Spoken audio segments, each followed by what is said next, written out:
free agency letter grade so far? Well, not counting Dak, I give him an F, Skip. I mean, Keanu Neal does not move the needle for me. He's a safety that can't cover, so that's why they got rid of him in Atlanta. And he's coming off major injury, ACL, Achilles injury. They brought him in to be Cam Chancellor, but he doesn't have Cam Chancellor's instincts. So that makes him useless. I think they're going to that rendered him playing in the secondary very, very hard. I think they're going to probably try to move him to weak side linebacker, Skip, because he is physical, but he's a little undersized. And so it's going to be a lot different, Skip. It's shedding a tight end, shedding a wide receiver is one thing. Trying to shed a guard, a 310-pound guard, a 320-pound tackle, that's something entirely different. So we're going to see how well he played in a confined area. We know he likes to play in the box, but normally you're weeding your way through wide receivers. You're pressing wide receivers, getting to the football. Try pressing out a 300-pound offensive lineman and see how you like that. They re-signed Jordan Lewis, but Skip, they lost to Woozier, they lost Dalton, they haven't re-signed Alden Smith. So I'm looking at this, Skip. This doesn't move the needle for me. Obviously, Dak was a big plus, but I excluded Dak in this. So when I look at this, I gave him an F. Okay. I almost went F. I'm going to go D, and glass half full, I'm going to call it disappointing, but glass half empty, I'm going to call it disastrous. Because did you include Dak or you? Yeah, no, this is post-Dak. Okay. I mean, obviously, because I hark back to Jerry Jones sitting next to Dak Prescott as they had their kiss and makeup press conference announcing his signing, and Jerry kept saying $75 million. But I love 22.2 because it should give you just a little bit of breathing room, enough that you could go get two, what I would call significant free agent pieces on defense. And Keanu Neal does not rank as significant to me. No. So, first of all, as you just point out, he had missed most of 2 seasons with an ACL, and then he tore his Achilles. And you know what happens when you tear your Achilles? It's just hard to ever quite be right. Yes.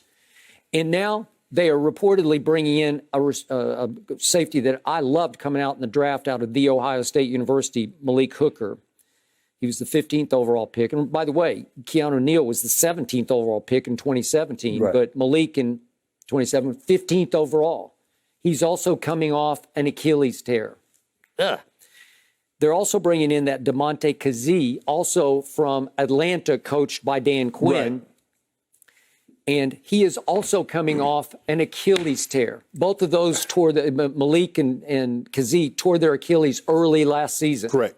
So what am I supposed to make of this? I got 3 Achilles tear victims, I guess they go rehab together. Okay, they're going to rehab together. What are we doing? Dallas had a great rehabilitation center. The Achilles squad, right? What are we doing? And then I tried to get excited about Keanu Neal, in part because you mistakenly called him Keanu.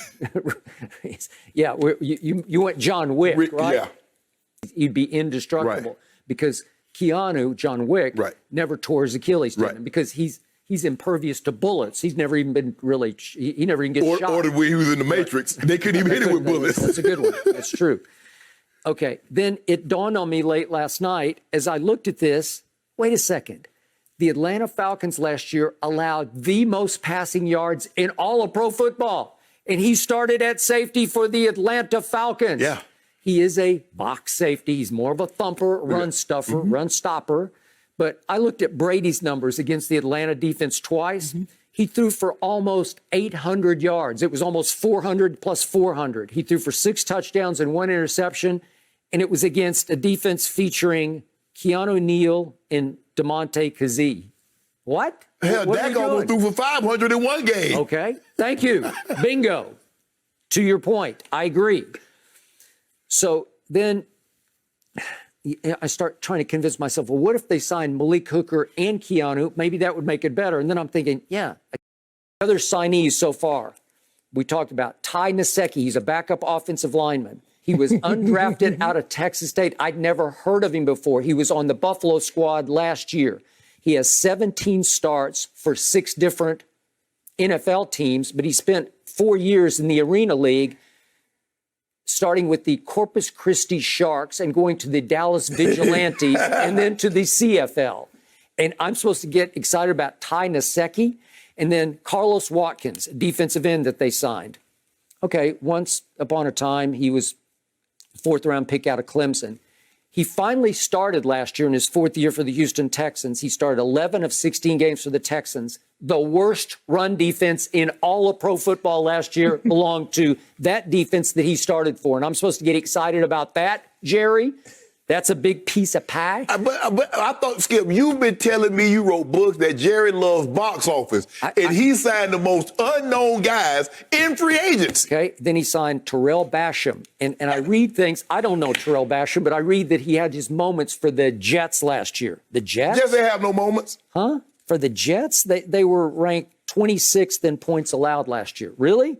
He ranked 249th overall of defensive players last year. 249th. Well, I'm supposed to do handsprings over that? I can't.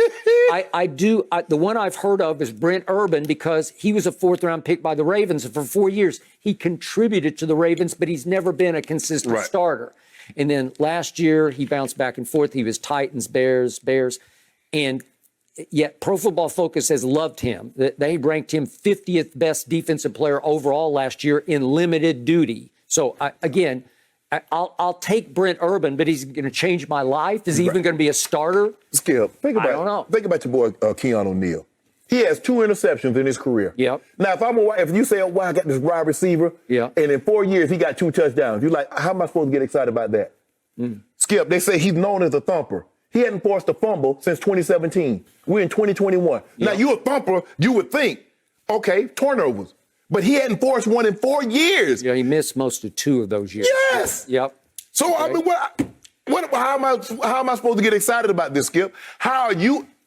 I love it. I love it. But how are you supposed to get excited I can't. about this? So I'm going to state my case one more time. Earl Thomas is still sitting out there. He's not available. He is totally available because the league has basically said no to him. They have rejected him. That's the pie that Jerry don't want to eat. Okay, he doesn't. He wanted to eat it. He wanted to eat the whole pie for a long, long time. He was going out. He was about to crawl all the way to Seattle to pick him up and bring him back, let him ride on Jerry all the way back, right? That's how much he loved this kid. He's not a kid anymore, but hey, he's from Texas, played at the University of Texas, always wanted to be a Dallas Cowboy, and he's still sitting out there because he burned all his bridges to the league because he's just been a bad actor. Right. It's just difficult to justify the baggage. I will concede this, though, Skip. I believe Earl Thomas, as all the baggage that he has, is still better than anything that Dallas has in their secondary at safety. By far. And all I know is he missed all of last year. Yes. But if we go back 1 year to 2019, that one ill-fated year he did play for the Ravens, he made the Pro Bowl, and they had the 3rd best defense in pro football, in part because he played, he's the classic single high, right? You put him back there in center field and just say, play. Yeah, I mean, he going to give up a couple of touchdowns, but he going to get somebody. He going to catch somebody slipping on him, and they going to misread it, and he going to pick him off. Yep. I will say this. I'm a little surprised that someone hasn't nibbled Earl Thomas either, Skip. Maybe they will. Considering because he did go to the Pro Bowl. He is a multiple-time Pro Bowl, all-pro player. He is an all-decade player. And you say, what is it, 32 now, 32?